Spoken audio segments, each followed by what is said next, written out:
Forever, he said. In history and in reality. Should have known he was selling us a bill of goods. But when we followed him through that gate, into an impossible world, when we witnessed creatures that mechanized their own sun, it was just as romantic as I'd imagined when we set off for this godforsaken ice cube. I thought, I'll never forget this as long as I live. How pitifully ironic.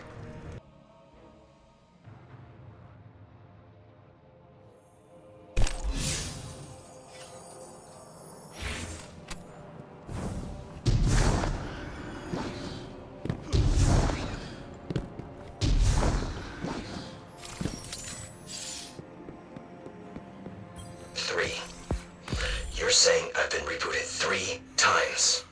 Memory bank's been wiped clean and everything. Completely wiped. Are you sure? I've just been having this real strong craving for my mom's potato onion pierogies is all. I know what you've programmed, but why would you specify a food made by a person I don't know and will never meet? A glitch. That's what I figured. 'Cause you'd have to be pretty twisted to curse me to eternal dissatisfaction on purpose.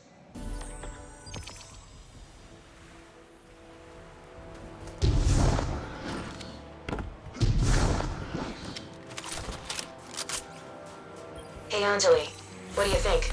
Does Bray have any clue what he's doing with this gate? No, please, he barely hears us when we're in the same room. Only listens. We shot those Vex to pieces. And drained their battery acid for good measure. No way they're transmitting anything. I'm sure. Besides, those ones we ought to worry about. What happened?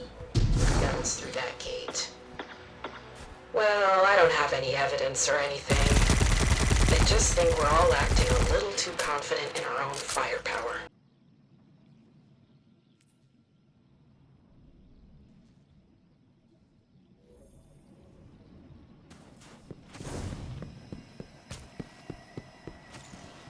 Dysphoria, hopelessness, lack of motivation, crying spells without the catharsis of actual tears. Wesley, too, suffers from major depressive disorder without psychotic features. For now, anyway. As an aside, he correctly pointed out the redundancy of my taking notes in session. After all, every one of us is backed up to the Bray Tech memory bank. But the ritual is a comforting one.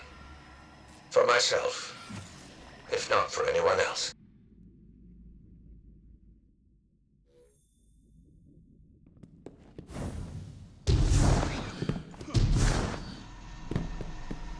Every night I dream of battle. So much so I wonder if my past self, Noe Zero, was a warrior. They say no. They tell me I was a pilot. Yet I do not dream of flying. I dream of hurling myself at screaming hordes. I dream of picking the fleshy pink face of Clovis Bray out of a crowd of thousands. I dream of hoisting an axe high and driving it down to split his fragile skull. I cry out, just as you did to the Vasit Swasam. I do not know why I scream that. What I mean is, just as you did to my humanity.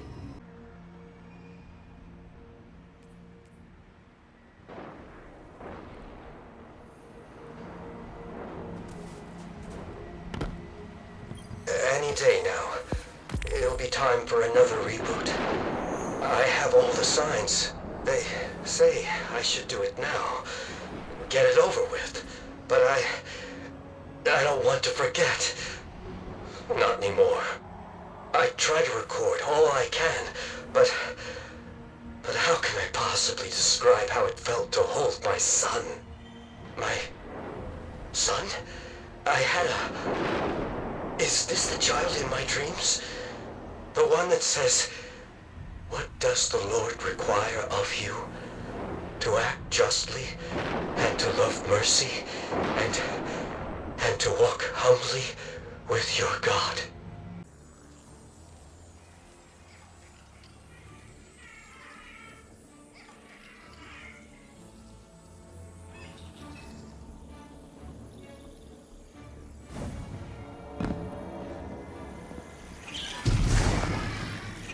No. I've run every diagnostic you can possibly check. This body's not broken. It's wrong. I can tell by the way I walk. I can't get into a rhythm. My shoulders and hips move in one block. And my center of balance is too high. It's unstable. That's not true. Not everyone is walking around in the same design. Elsie Bray got hers custom. So what if I am jealous? It probably fits her a lot better. It's at least the same shape as what she had before.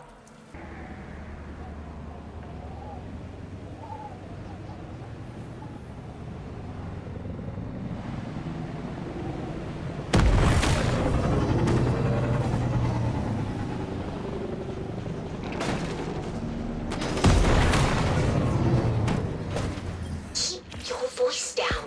He's right down the hall. What if he hears you? It never hurts to be discreet. Who knows?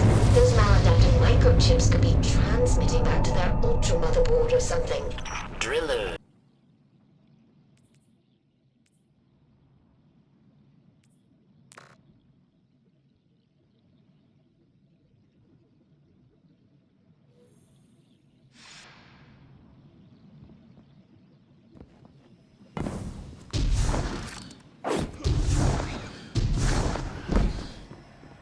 Honestly, figured the old man would never do it.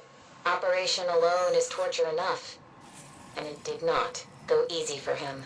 Even knocked out, he squealed like a stuck pig, and all I could think was, the first principle is that you must not fool yourself, and you are the easiest to fool. Wonder where that came from. Doesn't seem like my own thought.